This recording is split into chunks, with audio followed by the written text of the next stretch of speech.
Ladies and gentlemen, good evening and welcome to the second episode of the Green Grass and White Bases podcast.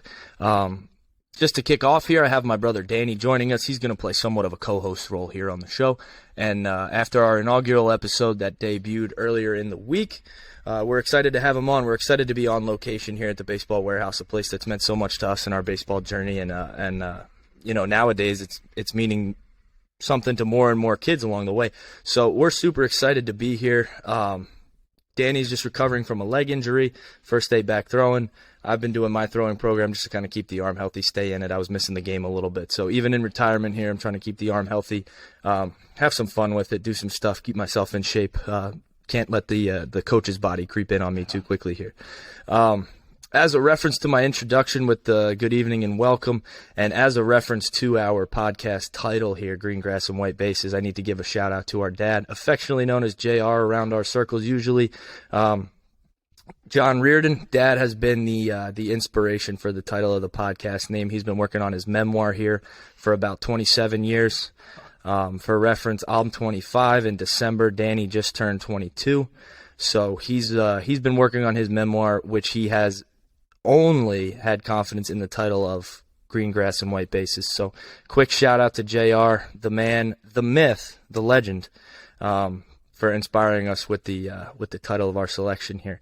So Danny, I know I flew solo on the intro podcast here on episode 1, and I kind of introduced myself and took everybody through my story.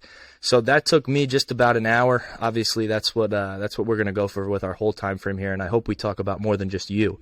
But I'm really good at just talking about me. I might go an hour 15 if we go there. Well, listen, if it happens, it happens, and we'll freestyle it along the way, and we'll make some stuff happen.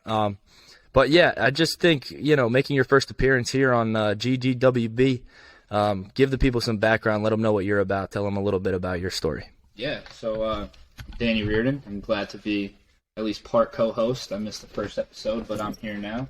While we're in the Baseball Warehouse, member of the first Baseball Warehouse summer baseball team. I remember showing up here one time and talking to Joe Augustine, our director. He goes, "What position you play?" And I said, "Short and third base." He says, "You pitch?" And I said, "No." And he goes, "Well, now you do." And all these years later, probably 7 or 8 years later, I'm still pitching in college. I play at Rutgers Newark with my pitching coach right here. 5th year, 2nd year captain. I am in grad school. I finished my undergrad on time. I don't know if you said that you did, but that's a lie if you did. Academically, I've done pretty well. I was a Harvard Graduate School intern for 2 years as a research assistant, published some research during the COVID pandemic, one of the cooler experiences of my life outside of baseball. Other than that, a year and a half now, I think, closing in on asset protections between the two biggest retail stores in the world, Walmart and Target. Some crazy stories, some crazy people, some great stuff, and a lot of boring days behind cameras. It is great, and I love it. That's why I still do it full time while I'm in school. On the baseball field, right-handed pitcher, same thing I've always done. Like you said just a couple minutes ago, recovering from a leg injury. Decided to try my hand in the outfield one day and cracked a nice piece of my fibula right in two. Luckily, non-weight-bearing bone. I've been out for about 6-7 weeks now, so I'm getting back into it. Jogged for the first time today. It hurt really bad still, but we're making progress. We got 11 weeks until the season, and I fully anticipate being ready. My arm feels good. Participated in the throwing program today. I guess that's the short version. I condensed it into about 2 minutes. I could go on, but those are the key points. 2-time first-team All-NJAC academic, too. Maybe not on the field, but getting it done in the classroom. Yeah, awesome. I mean, it's great. It's great to sit here and reminisce and kind of go through those stories and just understand how much of a role places like the Baseball Warehouse and Rutgers Newark have played in our life. A little bit in my introduction, just to bring you up to speed, I talked about, the role that North Brunswick played and the role that Rutgers University and New Brunswick played in our upbringing. Obviously, we have the same parents, so that story doesn't really differ as much as I was running around the dugout under Coach Hill with all those Rutgers greats. Danny was right there with me, so that was a lot of fun. A quick little anecdote there that some people might enjoy is that somebody in our circles always tells the story about how when we were really young, we took a trip out to Louisville. We were down there for the weekend, and about halfway through a game, my mom said she wanted to go check out Churchill Downs, and I said, "There's no effing way I'm leaving the dugout." And Danny went to see a couple horse races. So I have never been to Churchill Downs in my entire life up to this point, even though I've lived longer than him. That's something that Danny's gotten to experience. Oh, yeah. But tab that however you might when it comes to our baseball prowess. As much as he's still playing, and I talk a lot about how I'm washed up now and he gets to hold that over me, I always like to make sure to remind him that my fastball velo is still better than his. So, as much as I want to say I'm just, trying to keep my body in shape and stay healthy when it comes to starting up the throwing program again, I don't really want to be at a point where he can say that his fastball's harder than mine. He felt the pressure coming this past year. I had a nice spike after a good couple off seasons. So he heard the footsteps behind him. He got back in after me. So it's going to be a good partnership this winter to throw, and we'll see who comes out on top. I still got one good year left. Yeah, I mean, nothing really changes, right? When we're growing up and you got to get yourself to college, you have me breathing down your neck, applying pressure, and you earn yourself a role at a college program. And then I come back in as your pitching coach, and suddenly your velo goes up and you feel the pressure again. But it's been an interesting little role reversal here for me to take a year off and kind of sit on the sidelines and watch him and coach him. And then from my perspective, seeing his numbers go up on the radar gun was a little bit intimidating for me. So interesting, uncharted waters for me here, but it's really exciting to get back into it and to be able to be at this stage in our lives and still be able to get into an awesome place like this that we grew up at and to still be able to play catch with each other. I'm sure when we were growing up, Joe Ogg would be upset with us and Coach Garlotti would be upset with us if we said we wanted to be here at 9:15 at night. But it's nice when you get a little bit older and they give you a little more responsibility and you can have some fun hanging out at the baseball warehouse. Yeah, you somehow get from the crew that's in here at 5:15, hoping that Coach Joe woke up to his alarm, and all of a sudden you're in here at 9:15 on the complete back end of the day, talking to the computer and all these people listening. So it's good. It's good to be on this side too, especially still playing, but being a coach at the warehouse. I grew in this program. I attribute a ton of my success on the field to the coaches, the facilities, and everything the baseball warehouse is about. And to get my first taste of coaching this past summer and this past fall, I think it's helped my playing career too. It's a lot of different perspective, but being able to carry the values that I was raised on into a new generation. I'm coaching one of the younger teams in our program, and I could never imagine if I was as good as half of these guys at 14, 15 years old in 8th grade, and just to be a part of teaching them the ways that the baseball warehouse has always done it, the way that I've always been taught to do it. It's awesome to see them grow, even in a short time. We made huge strides, and I take it with me a lot because I'd come in here for practice, I'd come in here for lift, and all these guys are beating me here and leaving after me, and it's like, wow, this is just awesome to see it grow. It was a 3 batting cage, 0 gym place. Then we were taking apart the batting cage and putting up a gym every day, and seeing all these kids benefit from where it has come from in my plenty of years here. It's awesome to be a part of. Yeah, I mean, we talked about it earlier in the week where I'm fortunate enough that I get to coach the 2025 team and the 2027s here at the baseball warehouse. And it was fun this summer. So in the spring, those guys with their middle school schedule in the springtime, they can still play travel games in the spring. And then once the summer season rolled around and the schedule got a little bit busier with the high school guys jumping in, Danny kind of took the reins of that 2027 team. So I guess share a little bit from your perspective what that's like to kind of as you're still playing, to be thrown into a coaching role like that and to kind of be able to have an opportunity to impart some knowledge, mold these guys, and also what type of perspective does it give you where you're still wrapped up in it and you know what it feels like to be on that playing side while you're on that coaching side at the same time? Yeah, it's definitely a really unique thing. And I mean, I've never coached before. I've sat around and been the assistant coach, a first base coach at a couple of North Brunswick High School summer games, but nothing really hands-on like I was with the warehouse this year. And I mean, coming from a player where it's just go, go, go every day, and a lot of it is just self-responsibility. All of a sudden, it's a group of, I think it was 13 guys this summer under your wing, and a lot of them are looking at you for what do I do, how do I manage this? And it's a big period of time where they're learning about themselves as players, and we're trying to manage so that all these guys can develop, get stronger, get a lot of swings, get a lot of reps. And, it's a really fun process to see them. Sometimes you're stuck with 9 guys and you got to go throw your pitcher in center field and your shortstop behind the plate.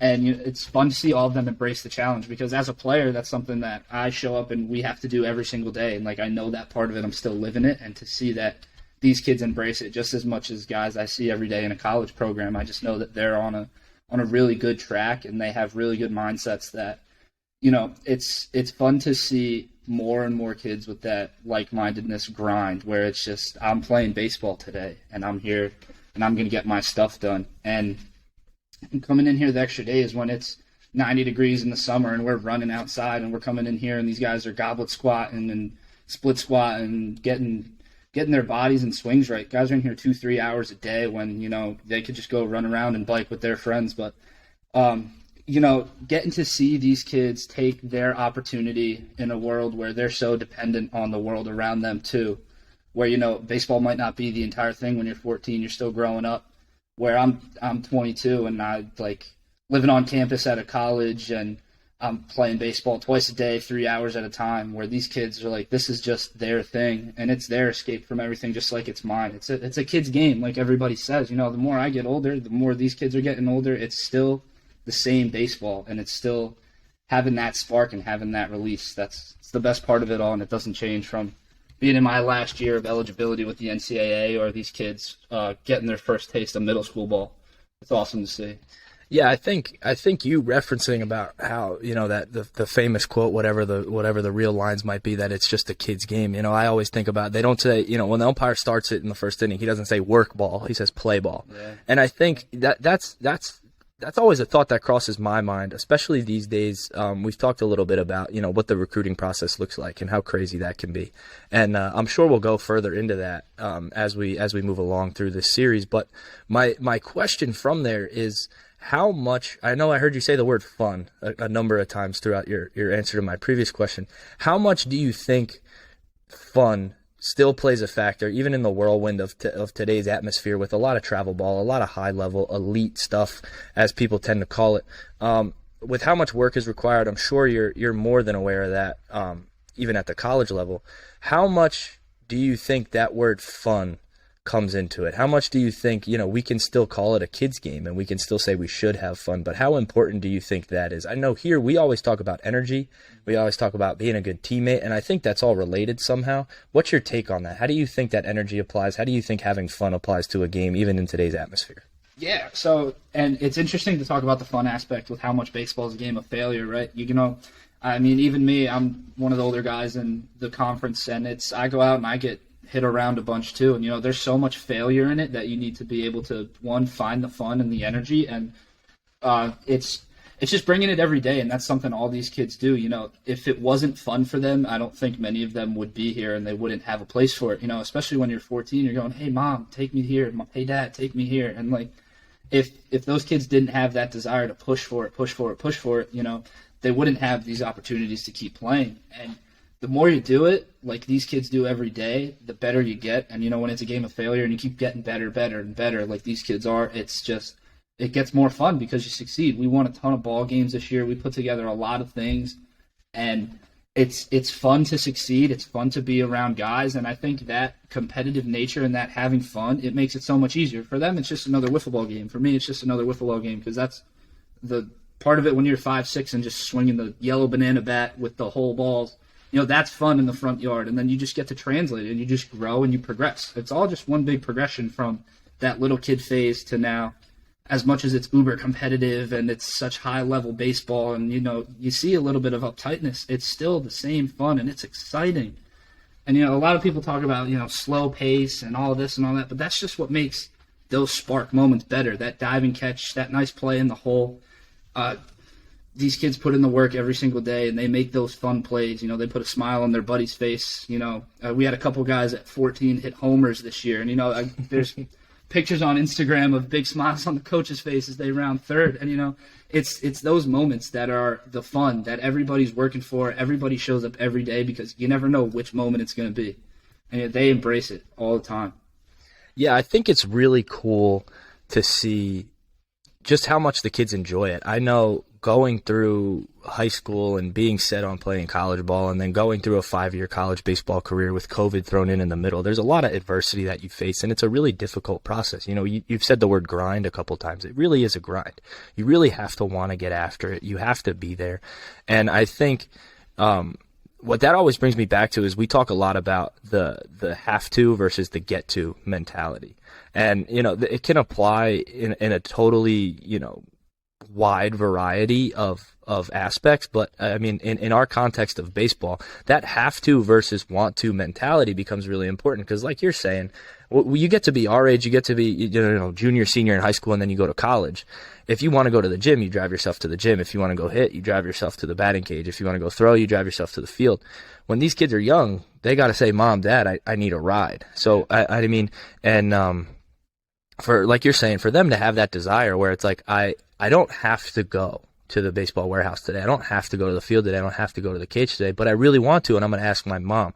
I think that's or my dad, whatever the situation is. I think that's a really overlooked aspect of all this is that, as much as, there's a ton of appreciation that we have for the parents here and, our operation, seriously, as much as this sounds cliche and as much as this sounds like, just the towing the line and the company line and all that, there's the operation that we have and operations like ours couldn't run without the parents that we have. And there's always stories about somebody's dad gets upset at the umpire or somebody's mom says, why don't you get your butt down on the ground ball? Why are you making errors? But there's a lot of love in that, right? And I think that's an overlooked aspect too, because you talk about the have to versus the get to mentality, right? In the same regard as those kids aren't taking it as I have to go to the field today. They're saying I get to go to the field today. Those parents realistically don't have to drive their kids to the field. They're adding something to their plate. It's another commitment that they're taking on to be a part of our program or whatever program they're a part of. And I think it's really important that just to, fall back on the understanding that all of that passion that they're putting into the game, even when it comes out as, get your butt down or Blue, I think you missed that call. I think it's all stemming from the mindset that they want to see their kids succeed.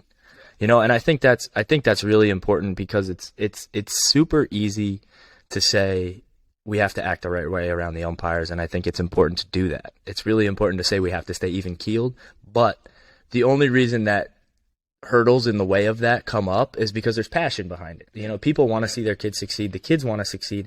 Everybody is so invested in the operation that's going on that sometimes that passion boils over. And we've all been in that mentality. We've all wanted to charge the pitcher's mound. We've all wanted to throw at a guy. We've all wanted to, maybe go cleats up into second base when we're stealing. I don't know what the situation is, but I just think, there's a lot to be said about the root causes of all that and how the passion plays into all that. I think going back to the fun thing, I got off on a little bit of a tangent there, but I know one of our mottos that we rallied around at Rutgers Newark last year, I would always tell you guys, earn your fun. And, I think as much as we talk about having fun and enjoying it like it's another wiffle ball game, I love that comparison. I love the analogy, but how do we combine the grind that is success on the baseball field with the fun of it? So I know I could sit here and talk for another half hour about what my little rallying cry of earn your fun means to me. But from a player's perspective, obviously we talk a bunch, but we kind of stay away from the X's and O's when we're off the field and stuff like that. What does that mean to you? Provide some insight into that maybe I wouldn't be able to lend just because I'm not between the lines anymore.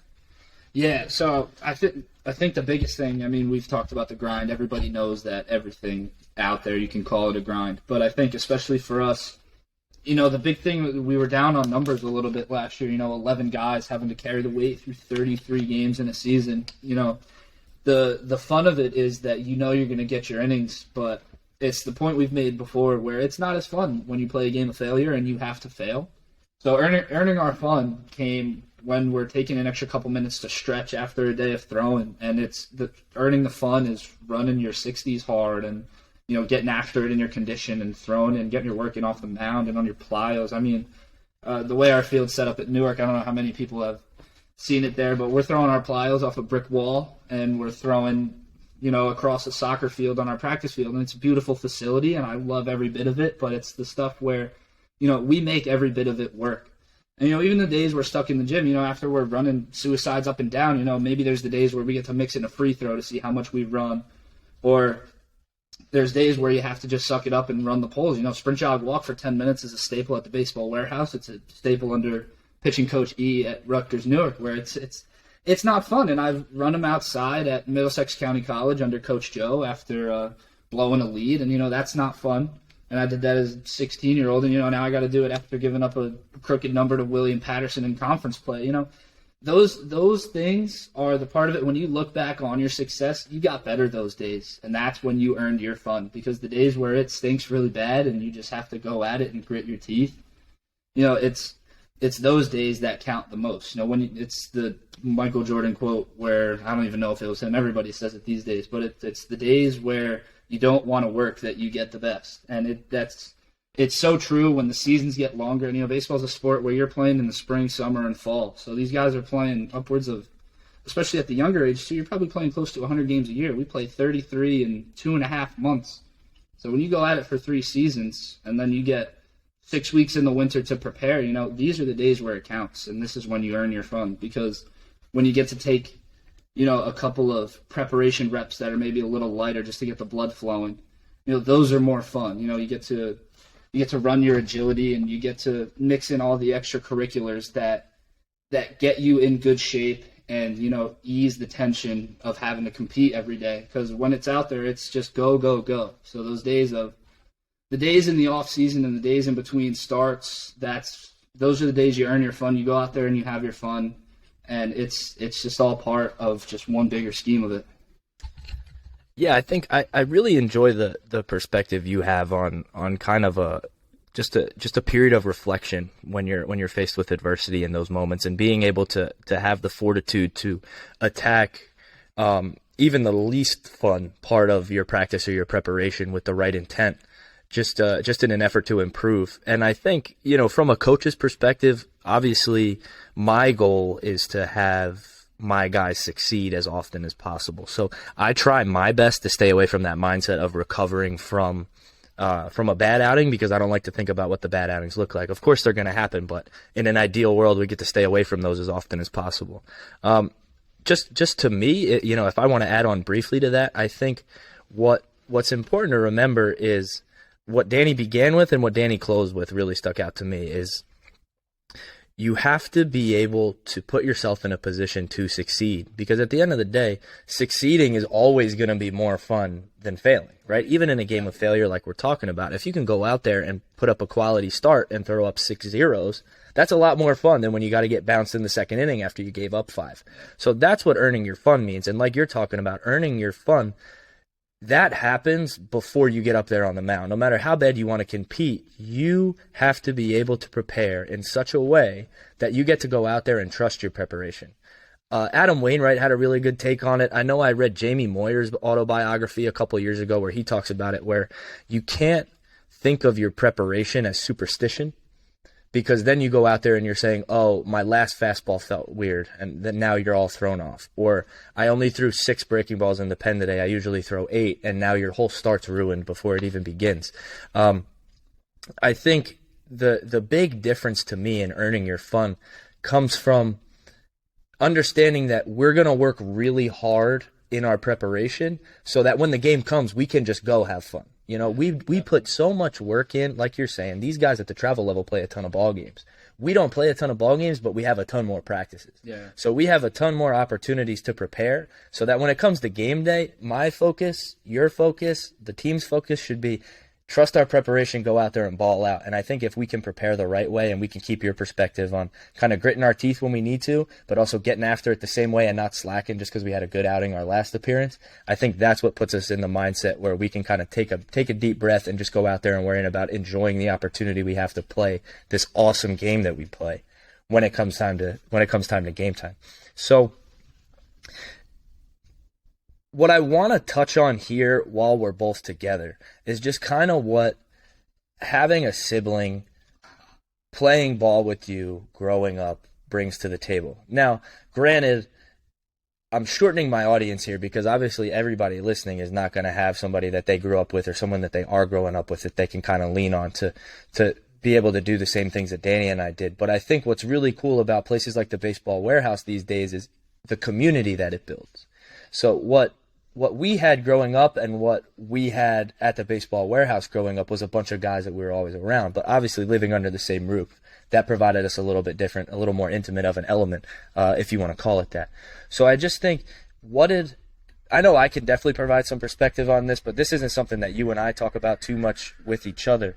What did it bring to the table for you that we were always able to play catch together, throw together, hit together, go to the weight room together? Like growing up, even playing wiffle ball in the yard together when we were 8 years old. Like, what kind of foundation do you think that set, and what kind of role did that play for you in your development as a ball player?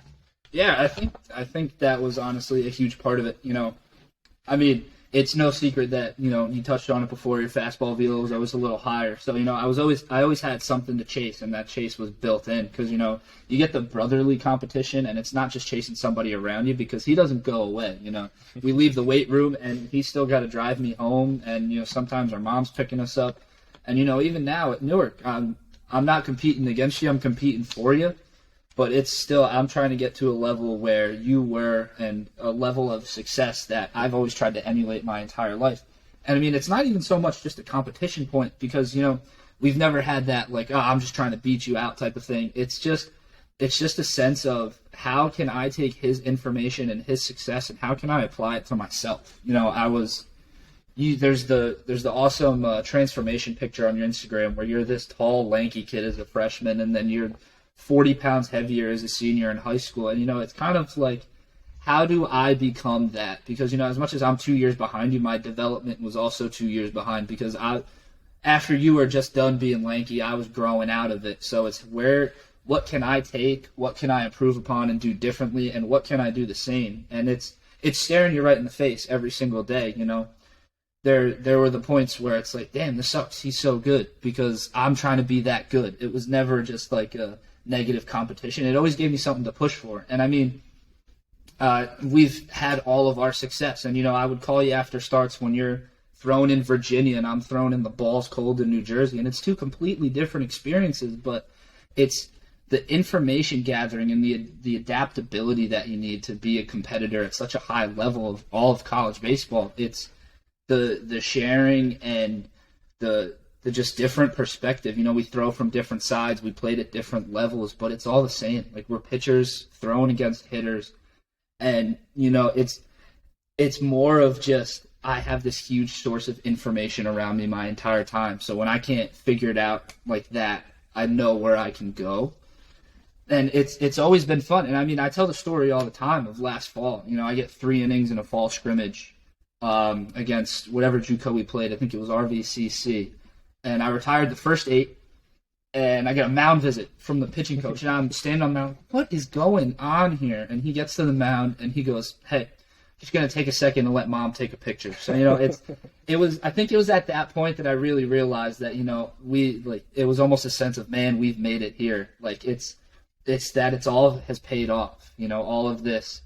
It's every 5:30 lift in the morning. It's every 9 o'clock at the warehouse, and it's every minute of the day in between, long tossing to each other on the dead end and hitting in the cage at Rutgers while our dad goes and throws laundry. And, it's all of those days that, man, we're at this point where he's coaching college baseball and I'm playing college baseball. It's how did we get here from being those little kids where,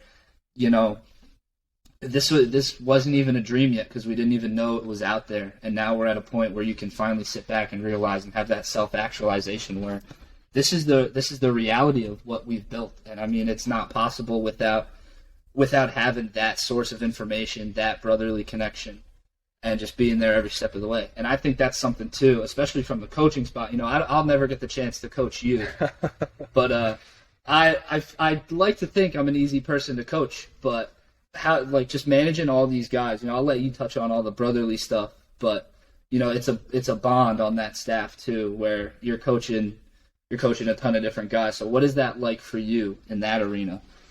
So what Danny doesn't want to address about me taking a mound visit for our mom to take a picture was that after he retired the first 8 on like 15 pitches, he went 3-0 to the next batter, worked his way back to 3-2, and then threw a fastball over the umpire to walk the kid. It was probably the hardest one I'd thrown all fall, but it was close to hitting the lake behind the backstop. Yeah, I mean, listen, if we're going to miss, we might as well let it eat, right? So, as a big fan of Danny Reardon, I thought that was pretty funny. But as Danny Reardon's pitching coach, I couldn't have been more upset that I just threw him a bone and tried to do something cool, and then all of a sudden he's walking the next guy. But that's neither here nor there. I think just to touch on the having your brother around you when you're chasing after the same goals your whole life. I just think from my perspective as the older one, I mean, abilities aside, I think that the connection to life is always what was important to me. I knew that, maybe one day Danny was going to be better than me, maybe not. Maybe one day Danny was going to lift more than me, throw harder than me, maybe not. I knew from the little bit of a sibling rivalry kind of aspect, I guess, that I didn't want to let that happen. But aside from that, like as it connects to life, in my perspective, I think what always meant more to me was just the type of role model I wanted to be. And I think, it makes it, without getting too sappy with it, because that's just not what we do. I've already lost. Yeah, I mean, like getting calls from Danny after starts, that outing in Virginia he's talking about. I pitched that day, and it was the second outing of my freshman year. I got out the Cape batting title leader to lead off the inning. I then got Pavin Smith out, who is now the first baseman for the Arizona Diamondbacks. And then I faced Adam Hazley. So Adam Hazley was playing center field for the Phillies opening day this season. I get him to 0-2. I throw a slider in the dirt. It's now 1-2. I get the fastball up and in call. I made the best pitch of my entire life. I think it was 90 miles an hour right under his chin, and he barreled it oppo over the bleachers in left center field. I gave up a home run again to the next batter, and then right after Danny called me that night, we were in my buddy's dad's hotel room, and he goes, look, you're on TV, and it was me giving up back-to-back jacks after I got the first two batters out. So as much as I'll bust his chops a little bit for walking that guy after my fun mound visit, I certainly wasn't always making the best pitches in every appearance. But just even like we talk about working hard all the time and earning your fun and just putting yourself in good positions. For me to be able to get a call from my brother in a situation like that and say, hey, this is how my outing went today. What do you have on this? And then for me to say, well, I kind of got shit on today too. And, so we can just the ability to bounce those ideas back and forth off of each other. I think as much as there might be like an older sibling, younger sibling type of aspect to it, I think it's also important to note that like we've just always spoken the same language. I know even our girlfriends now and our mom now, him and I'll have conversations and they're like, you guys just communicated for 20 minutes and I don't know what you're saying. and I think that's always been something that's really important to us, is just like we have like baseball, the weight that baseball holds. I mean, people talk about how momentous and how impactful sports can be, but I mean, from a first-hand perspective, just the weight that this game has held and the impact it's had on us and our ability to spend time around each other and continue to develop our relationship and stay as tight as we've been has been something that I'd like to think no matter what kind of path we took in life, we still would have had as close a relationship as we do. Oh, yeah. But I think baseball has just magnified that, and it's given us an opportunity, like I said, to be a part of a community. And then when you see the abilities that the community has to provide an impact, well, you better magnify that inside your own home if we're going to spend so much time around each other. So I just think, my expectation for myself was always to be the guy that you could make that phone call to. But then when I was on the other end of that phone call, I wanted to be able to speak the same language. And I think that's something that became really important to me. And then, after my little rant there, to get back to your question, you definitely are an easy player to coach. I mean, we just had a kid finishing up a lesson in here while Danny was starting to do his bands and get his plyos in for his throwing program. And apparently the dad said to Danny that, hey, your brother's really proud of you. So as much as we might chirp each other at home, I do say good things about you behind your back.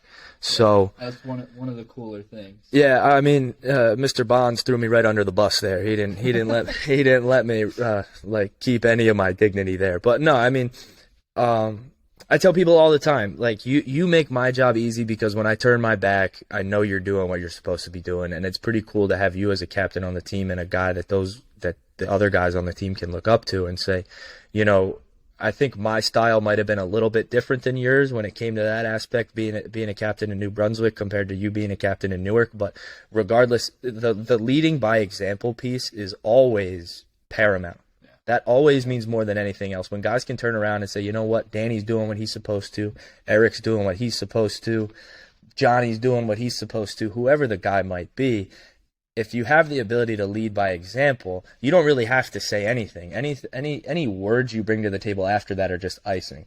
But as much as we talk about earning our fun, you kind of have to be able to earn that reputation to get under a guy when you need to. And if you're always doing the things you're supposed to, that's what earns you that reputation. You start to realize how to apply it when you need to.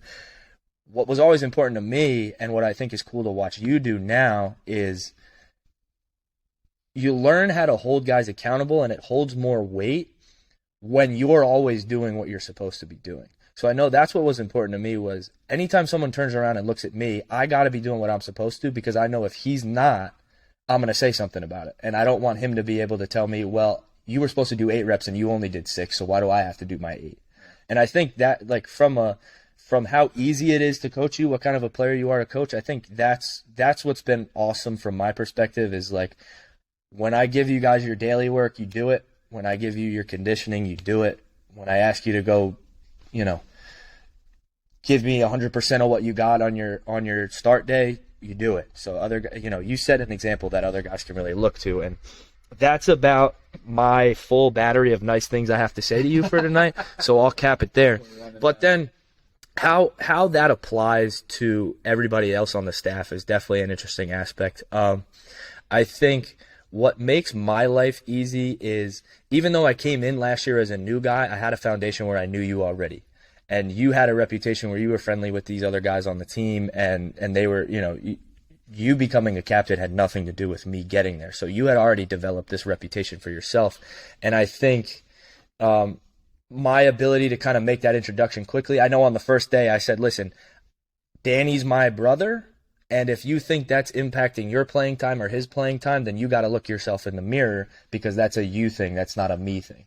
And I think that was able to set the tone where it was like, I told everybody that I'm going to put more pressure on him than the next guy, just because I don't want any idea of nepotism or whatever going on.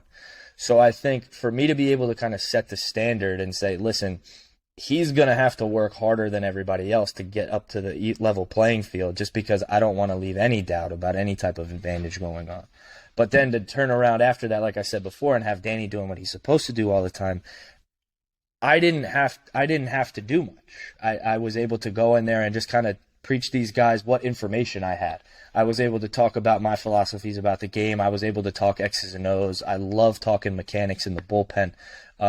So I got to stick to a lot of the baseball stuff, while you were able to kind of put the rest of the stuff that might have come up to rest, just because you're always on the straight and narrow when it comes to your baseball work. So it's been cool to develop a relationship with those guys where I think we're a little bit tighter of a crew than traditionally, just because, when I go down to the bullpen to make conversation, as much as I'm Coach E on game day or I'm Coach E at practice, there's also an element to it where I'm Danny's brother.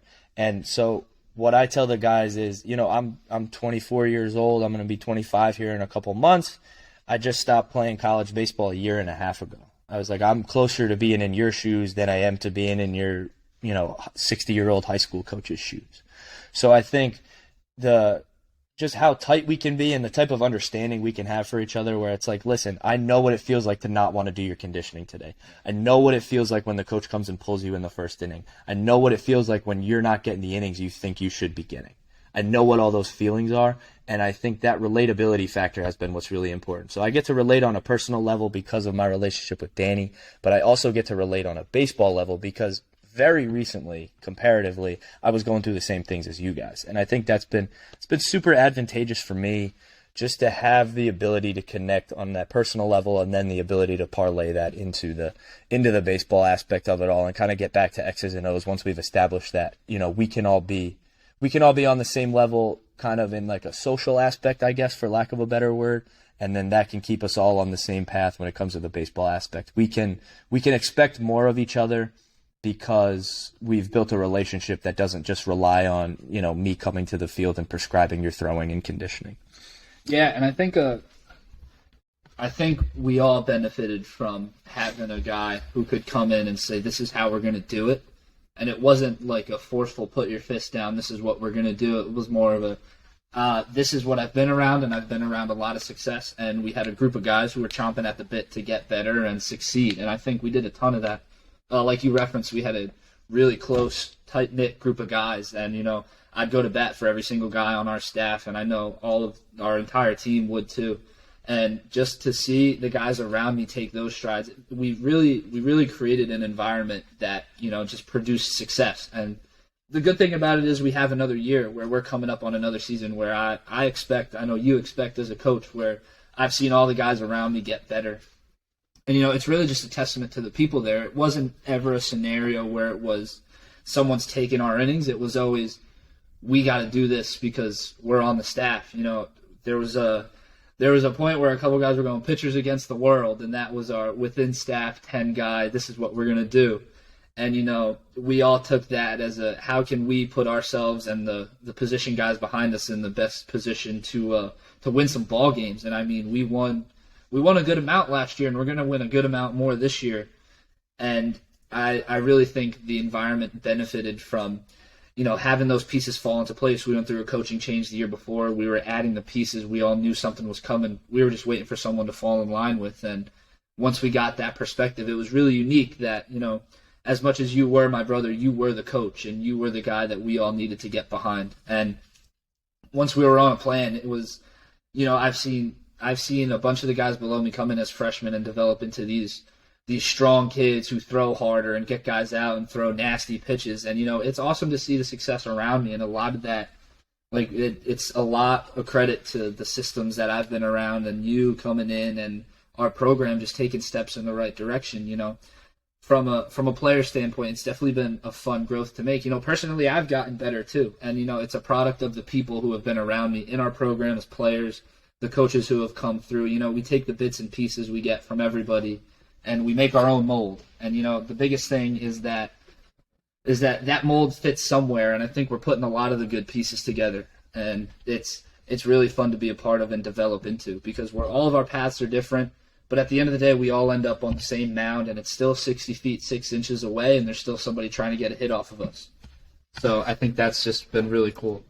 Yeah, the game never changes, and I mean, you know, I just as Danny's telling, you know, given his piece of the story here, I'm just thinking about how we kind of had an example of this very early in our life when our mom was our rec basketball coach. Yeah. And it was the same way, man. When you're playing rec basketball when you're 10 years old, everybody takes a three-pointer that gets blocked and they're crying, and, like, you know, Mama Reardon didn't play. Mama Reardon did not play. We had to call her Coach Meg when we were at practice. We couldn't call her Mom. It was a big deal. Yeah. And, you know, for her background, she was at the time, and rumor has it she still is, the only female ever in the history of Clearview Regional High School to win Athlete of the Year. She was a beast. Beast. I cannot overstate it. Played tennis, ran track, played basketball, probably did like 6 other things that she can't remember. Super talented, super skilled, does everything. Woman of the century. Oh, yeah. Not even close. And we're very biased when we say that. Of course, we have a ton of respect for all of the mothers in our program and all of the moms that have played a piece in our journey thus far. So she went on after all of those high school accolades to play Division III college basketball at Ithaca College in upstate New York before transferring back to Rutgers later on in her college career. But I think that wasn't even something that I had put together until just now when we're having this conversation, and maybe that's the value of it. But, you know, we had Coach Meg, don't call me Mom, on our, you know, guiding the ship of our rec basketball team, the Heat, back in the day when we were 10, 11, 12 years old, whatever it was. So instilled so much. I walk in the house and say, "What's up, Coach E?" You know? Yeah, it's the same way. And, you know, every time he hits me with that, I say, "What's up, player?" So yeah, I think it's important, even if it's just quickly here, to touch on, you know, the impact. I gave a little insight into our story about our connection to Rutgers and the university and our upbringing and all that, but just the impact that Mom and Dad have had on our journey so far. I think, you know, we talked a little bit about earlier in this episode about, how much of a commitment the parents have to make to this journey. And I think, I know when I sit back here and start reflecting on all the opportunities mom and dad gave us, it's astounding to think about, the positions that they've put us in to get here. And, these are thoughts that bounce around in my brain all the time. I'd love to hear just like what your take is on how, the impact mom and dad have had on your journey so far. Yeah. And I think the biggest, it all starts with, when we were running around as little kids and, dad would go and throw in laundry. He would be the only one in College Ave, and he'd say, why don't you guys come and shoot some free throws, shoot some hoops. And, when we'd be at the rack, drop the cage down, take some swings off the tee. So, having that source of motivation and that figure that's like, here's everything you'd need to succeed. I'm giving you the pieces, go do it. He would step in, he'd throw live, he'd throw front toss. And, he might not have been the best at front tossing. It seems pretty easy now that I've been a coach for a year, just fill it up. But we got our swings in, maybe that's why I hit the outside pitch a little bit when I used to swing. But, and then you'd go home and, mom would be there and it's like, how'd you do? When are you doing it next? Right. And it even starts when we were shooting hoops at the dead end. We'd have 10 kids out there from the neighborhood shooting a basketball. And, they gave not only us, but everybody around us. We raised 2 college pitchers here. We had a 1,000-point scorer at New Brunswick, played on our hoop, a football player at the college level. And, our mom and dad did that.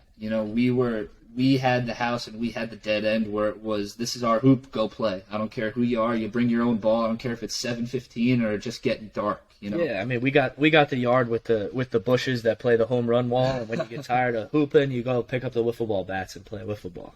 Yeah, and I think the other good part of it too, mom had some.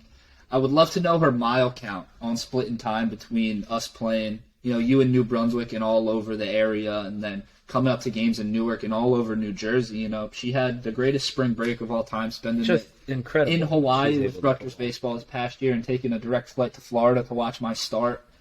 And, she's if you had to count how many games we've played in our lives and how many she's been at, there's not few where she wasn't in the crowd. So she's been the number one supporter of all time. She went from coach to just the fan on the sideline. And, it's awesome to stand on the mound. Someone hits a foul ball over that way, and, it's, oh, hey, Mom, look, she's over there. I'm not sitting over there picking out everybody in the crowd. But, when you get to sit there and have that little piece in the back of your mind where, my mom's here today, it's a pretty fun feeling to have inside. And it's always a good supporter, whether the day goes great and she's giving you the congratulations hug or the pat on the back and saying, well, today wasn't great, but now you have to keep working. It's, like I said before, it's just the motivators in our lives who give us all of the opportunities to continue to do it.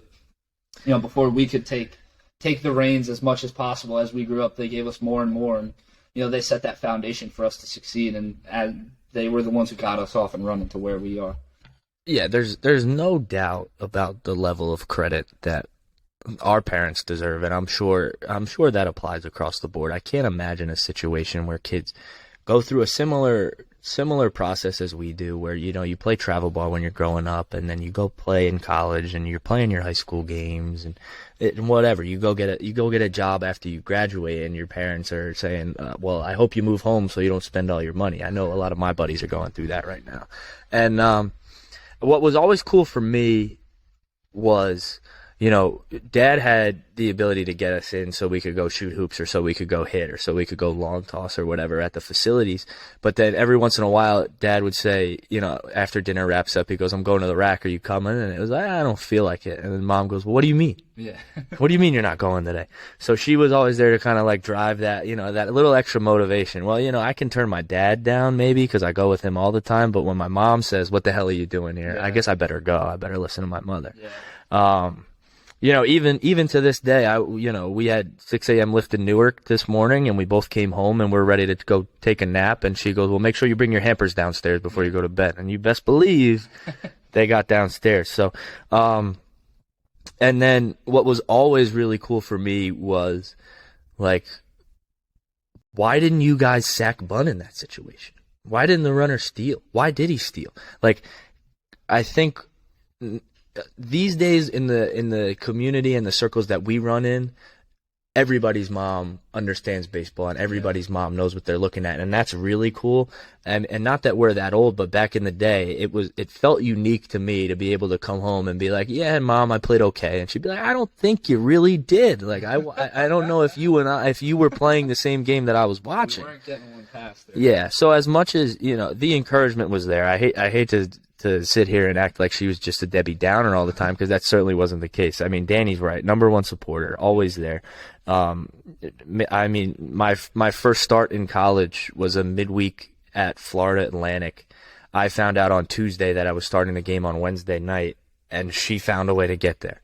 And same thing, she wants to go take a trip to Hawaii, so she gets hooked up with a trip to Hawaii, but she's only there long enough so that she can make it back to Florida in time to see Danny start on the mound. So just undying, just relentless support, and just relentless motivation. Even now, like, I'm telling her a couple nights ago that I'm thinking about actually diving into this podcast thing, and she says, well, I want to see the logos you made up, and you better show me the episodes. So, I mean, whatever the context is, just superhero, superwoman. And just our experience with Dad growing up was very much the same, where he had, he would take us with him to go, play basketball or throw the baseball around or get some extra swings in. And it was every night we wanted to, the opportunity was there for us. So we were super fortunate, and that he could do that for us, but also that he was willing to do that for us. And, he didn't have to bring us to work with us in the summertime. He didn't have to expose us to all those awesome Rutgers baseball players back in the day when we were that young. And, I don't know if he even saw the value in it, or if he just wanted to hang out with us a little while longer, or if, he wanted to give the babysitter a break from us for the day. I don't know what his motivation was, but what I do know is that, he didn't have to do what he did. Mom didn't have to do what she did. They don't have to do now what they do now. And just really thankful. And, I guess the message to take away from this is, I talked a little bit in the previous episode about being able to reflect and kind of taking in the whole picture and putting all the puzzle pieces together when it comes to baseball in this context, when it comes to life as it relates to baseball.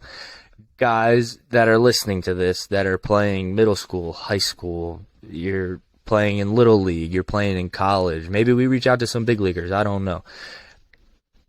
Please take the time to say thank you to your parents. Buy your dad a six-pack. Give your mom a hug. Do the dishes after she cooks you dinner. Like all that little stuff. Like, and believe me, we're not going to go home and say this to them. Oh, no, not at all. But I'm sure they'll see the episode probably before anybody else does, because they're going to be breathing down our neck to see what it turned out like. But the important part is, if it feels sappy and it doesn't feel cool to tell your mom you love her, or give your dad a hug, or do something nice, you should just do it anyway, because then you end up where you're 24 and 22 years old, and you can sit here when you're trying out a new venture and just kind of reflect on how much your parents have meant to you, and you don't have to say, holy shit, I need to call my mom right now.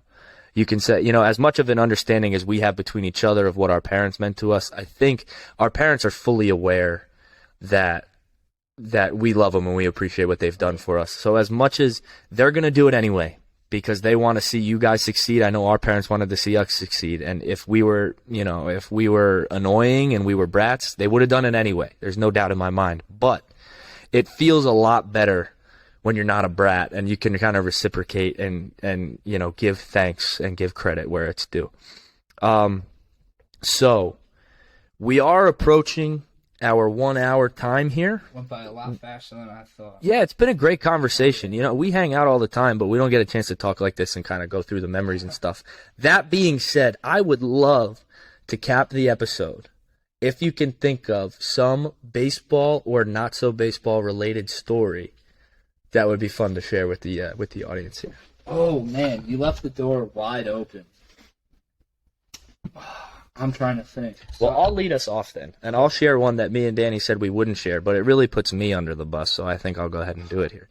Very, very barely related to the baseball warehouse. So a couple of years ago, 2 cars ago, I was driving an old beat-up Ford Ranger, and I had come under the impression, this is before I had a display that showed me how many miles till empty I had. It just was the old-fashioned gauge that went to E. So I was under the impression that when my gauge got to E, I had about 20 miles left. So winter break, Danny and I drive here from North Brunswick to come get our lift and our throwing in.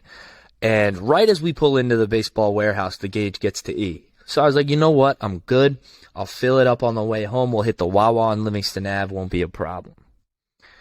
We get to the light at George Street. So if you're familiar with the area, you pass the Elks building on your left. The State Theater, the Playhouse, is on your right.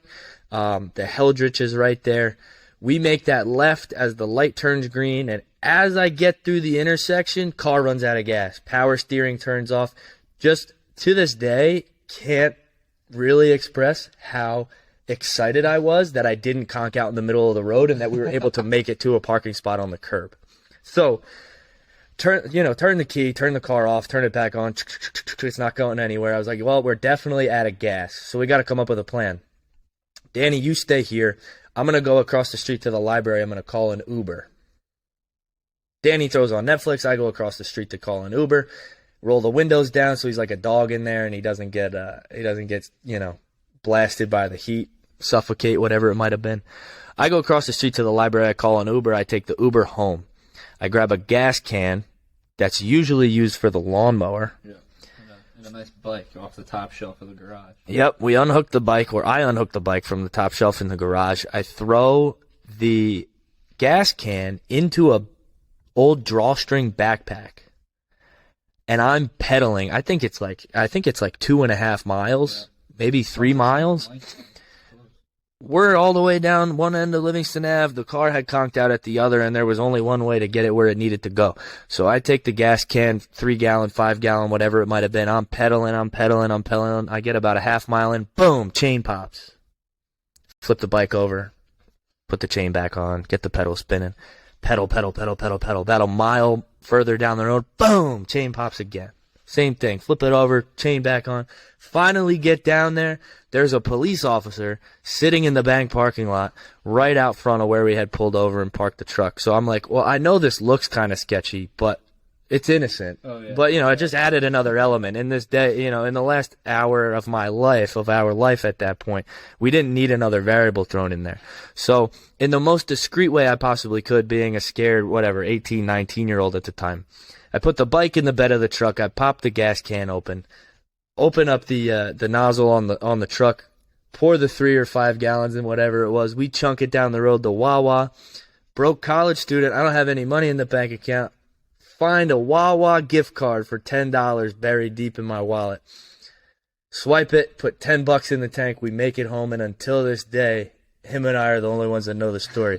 One time we went out to a family dinner not too long ago when we were crossing that same intersection, and I was like, hey, Danny, ground zero. And Mom goes, what? And I was like, I'll tell you when you're older. So, yeah, it's not a baseball story, but we were coming from the baseball warehouse, and I think that's a good one to share to kind of put together the pieces of, just how, how it all really is connected, whether you think it's going to be or not. So in the final baseball part of that car, in some of its last days, it saw a nice long toss throw to the windshield in our dead end.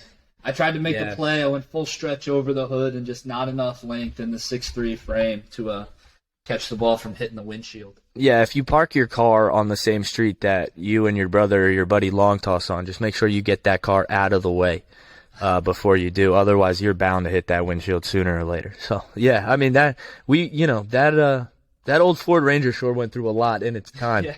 And it went out not so peacefully, getting buried into the woods somewhere in Hillsborough. But, fill your gas tank, get the car out of the way when you're long tossing, and make sure you stop at stop signs. So I'm thinking in the setting of the baseball warehouse, we have to tell one of the better summer team stories that I have. So we're playing the 8:30 a.m. first game of the tournament out in Long Island. Our leadoff hitter for the game, Will Haranich, one of the most electric players of all time, not afraid to get in somebody's grill, not afraid to chirp, takes pitch number 1 of the game to the ribs, picks up the ball off the ground, faces the pitcher, and licks his fingers and tosses it back. And it was it might have been the earliest benches have ever cleared on planet Earth. First game of the tournament, we're 17. Kids have never seen anything like that. So I'm telling the story coaching this year to my team. And go figure, jogging it down to the third base coach's box. First pitch of the game is parked right in our batter's ribs, and I'm going, he's going to lick his fingers, and I'm going to get in so much trouble. But luckily we didn't. Our leadoff hitter, Brady, gets to third, and he goes, Coach, I really should have done it, man. I'm sorry. One of the better full circle stories that I have so far, and I look forward to plenty more coming in the next few years of coaching, because that's the kind of stuff that makes it fun, and that's the kind of stuff you love to see from those guys. Yeah, I mean, that really, you talk about full circle, it kind of brings our conversation here full circle when we lead off at the top of the show talking about what role fun plays in baseball. And, if that's not fun on a baseball field, I'm not sure I know what is. Just, for a little bit of context there too, that was either the first or the second game I ever helped Coach Joe out coaching. So I'm standing there, deer in the headlights, not even knowing what I'm supposed to do, and the first pitch of this game at 8:30 in the morning, the kid licks his fingers and picks it up and throws it back to the pitcher. Yeah, and I mean, listen, we talk about the role that fun plays. You guys won a ton of ball games. So, and again, just how it comes full circle and the connection that it makes. We talk about earning our fun. When you're going to show up to the field and you're going to ball out and you're going to give every team you play a run for their money and you're going to put your best foot forward when it comes to how you play, you can get away with that stuff. Oh, yeah. You can incorporate the fun into the game so long as you earn it with the abilities, the way you play, how you get after it to prepare for those opportunities. And I'm pretty sure we backed it up with a mercy rule that game. They didn't stand a chance from pitch 1. Yeah, you really set the table and you set the tone early when you make a statement. Early and often, right? Oh, yeah. Make a statement, set the tone, let everybody know how it's going to go when you get to the field. Well, listen, man, it's been a blast having our first conversation on site at the baseball warehouse here. I think we'll definitely be able to mix this in again in the future, but it's been awesome to have this conversation with you and sit down for the first time and kind of go after it here and chomp at the bit a little bit. So we'll do this again for sure, but like I said, it's been a ton of fun doing this. So what we should do here, share with everybody how to reach you on social media, Instagram, Twitter, whatever you want to share. Let people know how to get at you. Yeah, Instagram and Twitter are the same handle, Danny Reardon 12, DANNY REARDON 12 for those scoring at home. That's probably the best way to reach me. I'm on there a ton. All you warehouse guys, I've started to follow you back because I got chirped in the summer for just accepting them and not coming back. But I've spent enough time around you guys. You could definitely go drop me a follow there. And we'll definitely keep you guys posted as these come out more and we get to expand it and seeing where this takes us. It's a lot of fun, and I can't wait to be back on it and see who else we can get on here on the mic, because that's coming soon. We got a lot of good ideas coming for you guys. Yeah, definitely excited. Danny's a good follow on the social media, just getting into the coaching game now and to see how he's able to balance the playing and the coaching. So, if you're interested, hit him up. I know as far as the podcast goes, as far as the show goes, we are in production on a Green Grass and White Bases Instagram, TikTok, Twitter account right now. So check those out. Hopefully by the time this episode goes live, we'll have those accounts live for you guys. I'll give myself a shameless shout out personally, and this will be the only time I ever do it. It's ER35IC on Instagram. It's E_Reardon18 on Twitter. Follow me there. I'd retweet a lot of the coaching stuff I see, because I haven't put it together to tweet my ideas yet. So I figure, why not get in front of the camera and the microphone and talk about it this way. Way to start.